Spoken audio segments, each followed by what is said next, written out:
Haven is best described as something to be experienced rather than played. Now that may sound odd considering Haven is a game. Typically, the main attraction for the vast majority of video games is the gameplay, and most other elements take a back seat. This isn't the case in Haven. Instead, the narrative takes center stage, and gameplay is the one left shuffling around awkwardly in the corner. Of course, this isn't some kind of groundbreaking idea. There are plenty of story-rich games that sacrifice gameplay to create a strong narrative. What's fundamental to this decision is making sure the increased focus on narrative actually makes this sacrifice worth it. Shifting back to Haven, the most important question to ask is, does it achieve this? Well, the answer is, it's complicated. What, did you really think I was going to tell you the answer right here? How else am I supposed to get you to watch the rest of the video? You want me to use strong and constructive arguments?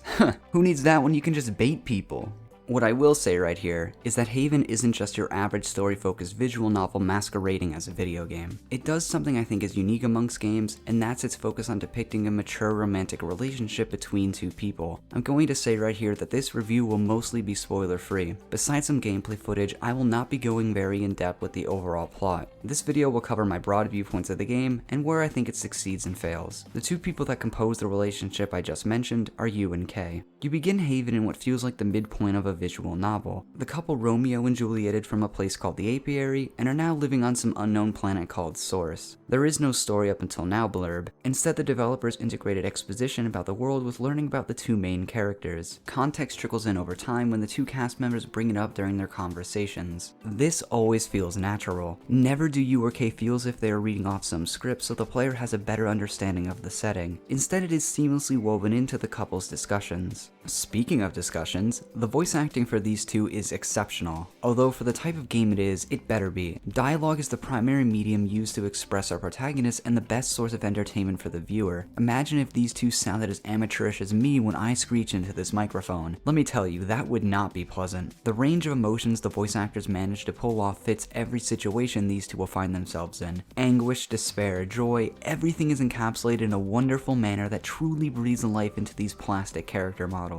All this praise, and it isn't even the real achievement the voice actors managed to pull off. The gold medal winner is the connection the voice actors managed to establish between U and K. It's difficult enough to voice an independent character on their own. It's even more challenging to build a realistic feeling relationship between two people. There's a natural chemistry between the couple that makes them truly feel like people who have a deep bond forged through love, hardship, and mutual understanding of one another. Whether it be comical banter, deep emotional revelations, or sexy pillow talk, it always feels as if two genuine people are conversing rather than some fictional man-made creation. This focus on a single relationship is the entire concept that Haven is built around. There is no world-ending calamity the two of them have to fix, no social revolution that fundamentally changes society. It's just these two people living out their days in their makeshift house, ship, how about we call it a nest? Well, at least most of the time, the powers that be aboard the Apiary do want these two lovers back, but this is used more as a plot device to force the couple to face some kind of antagonistic force and to raise the general stakes of the narrative. Even then, the real threat isn't necessarily being taken in, but the fact that they will be separated forever if they do manage to get captured. The Apiary is an ever-looming threat for the couple and is mostly used to bring deeper insights into who the two are as people, which provides further context into their relationship. The game puts all of its chips into the U and K basket that even the main threat is mostly used as a way of enhancing our understanding of who these two are and who they are to each other. This may sound a bit mundane, and you're right, it most definitely is. You may be thinking, this doesn't exactly entice me towards picking this title up. People often play games as a way to escape from the grueling nature of everyday life. I already have to do my own laundry, and look after my pets. The blaring alarm in the background is reminder enough that I'm procrastinating. I don't need my escapism to remind me as well. I want to be filled with the adrenaline rush of fighting ancient godlike beings and having the gorgeous princess swoon whenever I glance in her general direction. I'm the main character, and it's all about me, baby. Well, you're certainly not going to get any of that from Haven, and that isn't a fault either. In fact, the general mundane nature only further enhances the experience. Life is not just an endless highlight reel of skydiving, amusement parks, and any other extravagant event that we use to ensure our life has purpose. Most of it is simple and uneventful. I mean, at the time of writing, I'm banging my head against the keyboard in order to sound as profound as possible in an attempt to convince you that I know what I'm talking about. What you're seeing is the shiny video at the end. The point of all this meandering is, there's beauty in the in-between moments of your life's highlight reel, and no game I have ever played captures this as well as Haven. I'm excited to click on the shower just so I can hear more of the back and forth between these two. That isn't something a low-effort story can get someone to feel. In fact, I've lost track of the amount of times I've wanted to skip important dialogue or exposition in games because the interest it generates for me is equivalent to breeding Pokemon. Who is this for? Who enjoys doing this? I mean, seriously. I actively found myself wanting to cook more recipes and go to sleep of all things because what came packaged with these mundane actions was the lovingly crafted banter between two wonderful characters. It's these everyday simpler moments that games and even many forms of media tend to skip out on when building any form of relationship. Games typically don't invest a proper amount of time to make them feel like anything special. Often two characters' relationship is relegated to the side in favor of the overarching narrative. Due to this, some slight hints and minor moments are thrown together to bait in poor saps who buy into it. Look, choosing to help Aerith up first instead of Tifa is obviously a sign that Cloud is madly in love with her, and that the two of them are soulmates forever. Well, at least that's what some guy on Twitter told me, and we all know that we can trust random strangers off of Twitter. Then once the world-ending calamity has been stopped, the protagonist is permitted to finally realize the solid 10 who's been throwing herself at him the entire game may just be mildly interested. That's not to say this lack of depth in romantic relationships is a fault. These shallow examples are typically little side stories that don't really hurt the experience in any way. Haven just has its priorities solely focused on this one central idea so that it can afford to dedicate the necessary amount of time a relationship needs. I should add in that I never once experienced a repeat scene when performing any action inside the nest. Everything was always new and fresh, which meant I always got some kind of reward whenever investigating an object or performing an action. This is really important. If the primary form of entertainment a game offers is the interactions and dialogue of its cast, seeing the same scenes or even similar ones over again degrades the experience. Suddenly I feel much less inclined to perform an action if I'm skeptical the treat behind it is something I've already seen before. The main reason to play has suddenly become a chore, or I'm skipping potential new scenes because the game has reinforced the thought in my mind that trying to view them isn't worth my time. At that point, why even bother to continue playing? I've been going on and on about relationships and how great U and K are, but I haven't even spoken about who they are or what makes them so appealing. Let's rectify that now. U is a tomboyish ship engineer with a bottomless pit for a stomach. She's more of the jump off a cliff and worry about whether she has a parachute afterwards kind of girl, although there's definitely a more feminine side to her as well. Despite what may appear to be a more boyish disposition, U has read every single book inside the nest, skips out on working out no matter how many times you try to make her, and sneaks away so she can put on some eyeliner when Kay isn't looking. Kay is meant to be more of a contrast to his girlfriend. He's a biologist who seems to know facts about every type of plant life growing on Source. He takes great interest in analyzing discoveries found on their new home, and is in general someone I would describe as a nerdy guy. Despite this, Kay tries to maintain a cool aura about himself, but when your pastimes are playing pretend with children cartoon dolls and learning ridiculously complex board games, you tend to miss the mark. Help! There's a big loaf attempting to hijack Miss Pie's holiday crown! Did it rise yet? Twice! Atrocious! Quick! This is a mission for Muffin and Cupcake! Da-da-da-da! Kay may be bookish, but he's the one that actually spends time working out and actively pushes you to jump off a cliff to reach a tropical island, even if once he tries to do it himself, he kind of chickens out. While all of this is a boon in the game's favor, the biggest feather in its cap is not the two individually, but you guessed it, the connection they have with each other. Whenever you tries to do something impulsive, Kay is there to offer a more critical approach due to his more scientific background, although sometimes the roles are reversed when Kay's more rational side loses to his desire to look cool in front of the girl he loves. A perfect example is when the two of them are exploring an underground cave and Kay's foot gets caught on something. Kay starts to panic and rationalizes that something sinister has a hold of him because surely he wouldn't do something lame like get his foot caught in a shell. When Yu discovers that this is in fact the case, he tries to play it off as him finding a cool shell, but Yu still makes fun of him for it. Shellfoot over here often goes on long tangents hypothesizing about Source's ecological structure, and Yu does everyone a solid by forcing her man to translate what he's saying into the common language my brain can more easily comprehend. There are some cute interactions that come because of this rapport between them, and they're always entertaining to listen to. I've mostly been going over fluff moments, but the real strength of this relationship is when the subjects steer towards a more serious discussion. What is showcased here is the trust and comfort they have for one another. As people, we tend to bury our more negative qualities or thoughts. Even admitting these darker elements to ourselves is something we all struggle with. Taking the step to tell someone else about them is no small task. You must feel a sense of security with that person. No matter what you tell them, they will still accept you and not not just immediately pass judgment. Trust is a meticulously crafted wall composed of dozens of bricks but can easily fall apart just as quickly as a house of cards. It's truly a fickle thing. We don't get to watch you and Kay build that security. By the time we meet the couple, it's already there. What we do get to see is the beauty behind two people who have taken the time to lay down that brick wall. Here's an example. Imagine you ask the person you love to leave everything they have ever known behind and live out the rest of their days on an uninhabited planet with you. That's a tall order for anyone. You can't help but feel you ask too much of them, and even you begin to ponder whether it was worth it. This is a complex issue, and I don't think I need to explain why. This is one of the problems that you faces, and Haven handles it in such a way that personifies the security I've been hyping up. You know she can't just keep this from Kay. Even though this may upset her boyfriend or have you learn something she may not want to know, she resolves to tell him anyway. They're in this together, and any hesitation she may have is nothing compared to how much she cares about her significant other. This requires maturity and a strong amount of trust from both parties. You is prepared to not freak out no matter how Kay answers her question, and she believes Kay won't feel offended by her implying that she may be having some doubts. When she does ask him, he doesn't flip out or make a bunch of accusations towards her. Kay responds with understanding and speaks his mind.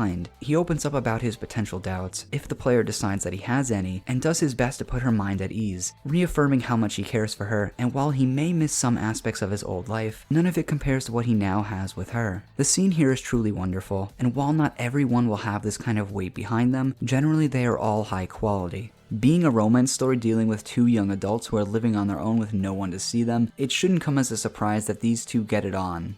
A lot. Sex is something that games don't usually confront, and even when they do, it isn't often done in a mature way, usually used as a shallow way to get 13-year-olds' hormones and themselves pumping away. Haven takes this seemingly taboo topic and presents it in a mature and realistic fashion. There are no X-rated scenes, and while there is one moment where the characters are naked, I never once felt the purpose was to stimulate the player in any way. Instead, it's simply presented as something couples just do. I mean, there's a scene where Yu tricks Kay into sleeping on her side of the bed because it's sticky from their activities. This paints an entirely different light on sex than what media would normally consider. Normally the topic is something taboo, so it's ingrained in our minds to treat it in such a way whenever we are confronted with it. The game is treating the subject like no big deal, so the player naturally begins to drift towards this way of thinking as well. I personally respect the game for this. They could have just ignored the subject, or had some vague hints that you and Kay do more than just mouth to mouth. Instead, it's out in the open, plain for you to see, and greatly succeeds in overturning the stigma towards the topic. So now that we both have a degree in the study of relationships, I believe it's time I actually started talking about the part that makes Haven feel like a game. I'm halfway through the video, and I haven't once mentioned anything related to gameplay, which stands in stark contrast to what you will be doing most of the time in Haven. The reason for this is the gameplay is kind of meh. If you're watching the footage right now, this is what you'll be doing for the entire game, and it never really changes or gets all that more interesting. You may be thinking to yourself, what gives? All I'm seeing is the couple gliding around on some hover boots performing a cleanup job on some random island thing. Well, yeah. You're right, and that's what at least 50% of the game is. Okay, there's a little bit more to it than that. Source is a planet that is really just a bunch of tiny islands all connected by these pathways called flow bridges. If you look at the map, you'll essentially be going from one small island to another. All these areas have the player doing the same thing each time for the entire game. You'll be gliding on these streams of energy called flow threads, collecting various flora to be used for crafting, and cleaning each island of this red rust so effectively that Billy Mays will be rolling around in his grave. Besides combat, which I'll get into later, that is everything you'll be doing besides watching you and Kay talk and hang out. So let's dissect each of these topics one by one. I think flow threads are a good starting point, mainly because I mentioned them first. The purpose of riding these streams of energy is to replenish the flow used in your hover boots. You can also ride the airborne threads to reach areas that would normally be inaccessible. Gliding on flow threads is entertaining for about the length of the tutorial. This is because it never evolves past its base premise, which is to test whether or not you can properly maneuver your character. If the movement system in Haven was perhaps more complex, this could have been an interesting mechanic, but maneuvering around the map is extremely basic. Besides standard options such as moving in all directions, truly revolutionary stuff, the player can drift to perform wider turns and a 180-degree flip.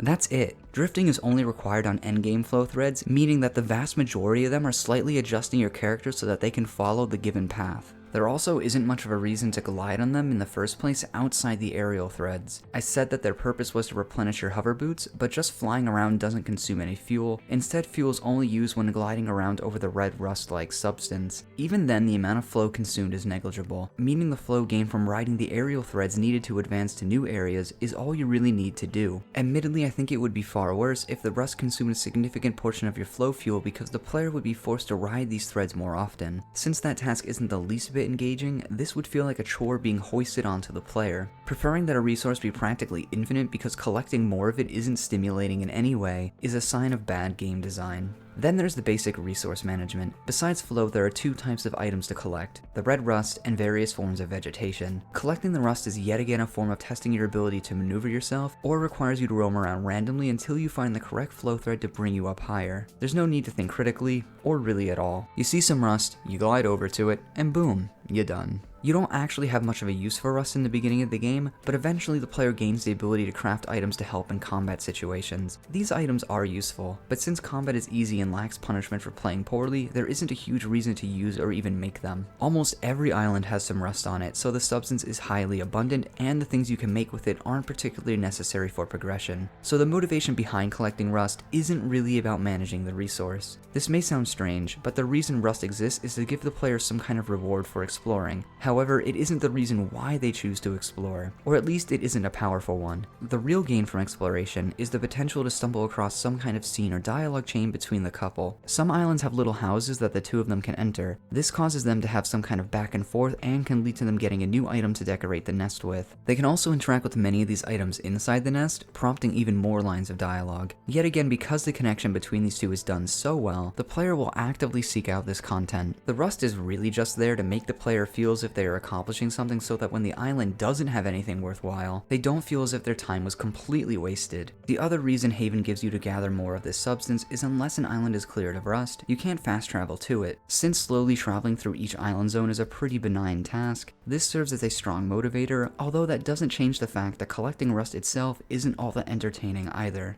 Vegetation behaves in a similar way to rust. You pick it up while wandering around each island. It also serves as some kind of reward for the player to pick up while searching for new dialogue. The key difference is these materials are tied together with combat. There are two things the player has to manage while exploring: the health of the couple and how hungry they are. Health is typical for any game. You take damage in an encounter, and some health is lost in return. Hunger slowly depletes over time while gliding around source. The way to recover both of these is through the various forms of plant life you can collect. Kay cooks the meals that stop hunger from being a problem, and Yu synthesizes various medicines to heal the wounds inflicted on them through battle. These plants are found in abundance, and you have to use such a small amount of them to manage these two problems effectively that you don't need to use that many anyway. This in combination means you'll have more vegetation than you know what to do with. The final aspect of gameplay I'm going to focus on is combat. Combat is a turn-based back and forth between the couple and the various mobs found on Source. You have 4 options: Shield, Impact, Blast, and Pacify. What you do is charge up your options like an ATB bar from Final Fantasy, and then the character performs the action. Shield acts as a way for you or Kay to guard against any potential attack, causing them to take less damage. Impact and Blast are the ways the player deals damage, and Pacify is how you defeat a foe once their health reaches 0. Since Pacify is always used once a foe is already defeated, you really only have 3 options, which in reality is just 2 options. The only other thing worth noting is having both you and Kay perform the same attack at the same time leads to a team-up move that does more damage than they would have individually. This complete lack of variety in player options creates a combat system that has the player charging up the exact same attacks or guarding over and over again. What saves combat from being terrible are the enemies and how they force you to interact with them. Some enemies resist Blast but are weak against Impact, others are only vulnerable after certain attacks, and some require you to attack after some kind of visual indication. This is where the combat actually has some kind of depth. While you can certainly do it for some of the earlier encounters, you can't just mindlessly charge up attacks to defeat a foe all the time. Instead, it requires some kind of experimentation to figure out how to overcome the fight. The problem Haven has is there isn't enough enemy variety to save the combat. Once you figure out how to defeat an enemy, its tactics never evolve. So once you've beaten one of them, you've beaten all of them. Since you're fighting the same enemies over and over again, the enjoyable experimentation disappears and it becomes uninteresting. You also don't really get anything besides some rust from fighting foes. Combine this with combat getting dull quickly, and you'll be skipping over every encounter you can. The purpose of combat, besides, being combat, is to limit how much of Source you can explore at once. Since there's no method to stop yourself from taking damage, every encounter whittles down your health a little. Once hunger reaches 0, U and K charge up their actions at a slower rate. Clearly you don't want to go into an encounter if you have low health on top of a slowing effect. The player can only eat and heal inside the nest or at specific islands. Even then you can only carry a very limited amount of supplies with you while outside, so no matter what you'll have to go back to the nest eventually. Health and hunger act as limiters, forcing you to go back and restock. This is fundamental to the gameplay loop. Go out and explore, experience some plot progression and find some items to spice up the nest, get beaten up, and then return to experience some nice moments between U and K. At least this was most likely the intended loop. The problem with it is actually getting both characters' health to 0 is a tough task. When either U or K fall, the one that didn't get knocked down can easily revive them. This is done through a little minigame where you have to match the portion of the circle on screen with the little arrow. If you succeed, the party member is instantly revived with enough health to keep them going for a brief period. Each time someone dies, the zone to revive a party member gets smaller, although never to the point where it becomes impossible to revive them. What this means is as long as you're good enough at matching this tiny zone, you can keep reviving U or K infinitely. This makes actually losing an encounter extremely challenging. With a little luck, you can defeat any foe, even if you're starving and on the verge of death. When I did find myself going back to the nest or to one of these camping checkpoints, it was because I got tired of constantly having to revive my characters. So I guess the loop still works, albeit probably not in the way the developers intended. Now look, it's obvious to me that the point of this game isn't to have intense resource management or innovative combat. This is meant to be a more relaxing experience that focuses on the narrative between a couple rather than challenging gameplay. So I'm not expecting anything special in regards to this. The problem I see is, you have a world that is just a bunch of tiny islands that all look exactly the same except for different colored grass with barely anything to do. The few options the game does provide stop being necessary to do after a while, and since they aren't interesting to perform, there's absolutely no reason to continue engaging in them. What I'm getting at here is eventually there stops being anything to do that feels meaningful. This issue isn't prevalent immediately, but over time it starts to feel more like a chore to leave the nest and go exploring rather than an enjoyable aspect of the experience. Okay, there is one thing that Haven dangles in front of you that provides a proper incentive. The reward for wandering around Source isn't the combat, it isn't gathering rust, and it most definitely is not riding flow veins. It's what this game does best, and I think you already know what that is. Can I get you and K's relationship for 500? Oh yes, you can. When gathering the different types of plants, U and K have a competition between one another on who can gather more seeds than the other. Not only is the dialogue endearing, but the sheer amount of lines recorded for the fluctuation in seed score is fantastic. There must have been a line for almost every score difference. This hangs a carrot in front of the player. Hey, if you collect more of these plants, you'll get some seeds and some fancy new dialogue. This mixing of U and K's banter alongside gameplay is what really made me want to leave the comfort of the nest. Although the problem isn't completely resolved, you will be spending a significant amount of time gliding around Source with nothing to accompany you besides some occasional filler lines from the couple. These will begin to repeat as quickly as soon as the second trip from the nest, so they stop losing most of their value pretty quickly. Clearly you need more to actually do on these islands besides mindlessly gliding around. However, where I think Haven really drops the ball is integrating the relationship element into gameplay. The closest this ever gets is the seed competition. I actually found myself wondering which one I should let win, and was motivated to collect these plants for this reason alone. But to me, this doesn't go far enough. What I find surprising is a game that is focused on the connection between two people doesn't have them actively working together to overcome any obstacles outside of cutscenes. This is going to be a throwback to my childhood, but let's look at Mario Superstar Saga and its sequels. The game focuses entirely on Mario and Luigi obtaining new abilities that can be used in combat and to reach new areas. There are no other party members, it's just these two for the whole adventure. Every single skill these two learn is all about them working in tandem to accomplish a task they wouldn't have been able to achieve on their own. Now, I'm not saying U and K should be jumping on each other's heads or smacking one another into the ground with hammers. The point is, Saga translates the brotherhood between Mario and Luigi seamlessly into gameplay, and I believe Haven should have done the same. Perhaps instead of gliding around on aerial flow threads, K is thrown up into the air by U, who overloads the flow in her boots to provide the proper boost to launch K upward. Of course, adding more of these abilities would require the level design of the game to become far more complex, but I think that's going to be necessary if you actually want to create interesting gameplay for this title. Now you could say, angle. This game is obviously not meant to be gameplay heavy, and here you are making recommendations against that very idea. Yeah, I can see where you're coming from. From my perspective, the gameplay elements of Haven are too intermixed with the story it's trying to tell. The overwhelming amount of time spent playing Haven is gliding around on Source. From what I've outlined in this video, this just isn't all that stimulating. If you want your title to be a story-rich experience, that's fine. There are ways to do that. However, you can't make gameplay so fundamental to the experience while at the same time create a system that feels mediocre. Harking back to what I said at the beginning, Haven is a powerful experience. It does something I think is unique amongst games, and I applaud the game makers for attempting to try something different. The focus on a relationship between a couple is extremely well done. There's so much beauty and passion here, but sadly it's hidden underneath a pile of uninteresting gameplay. I really enjoy Haven as a story, but as a game, I can't help but feel that it barely skirts past the okay mark. So this is a little wrap-up section where I thank you for watching the video, and ask you to subscribe, like, comment, declare me your god, and become a missionary for the religion of Angle. I'm a really humble guy, can't you tell? No, seriously, thank you so much for watching, and for any support you choose to provide to the channel. I greatly appreciate all of it. Wasn't there a question I was supposed to answer from the beginning of the video? Well, alright. Since you watched the entire video up until the end, I'll throw you a bone. The answer is,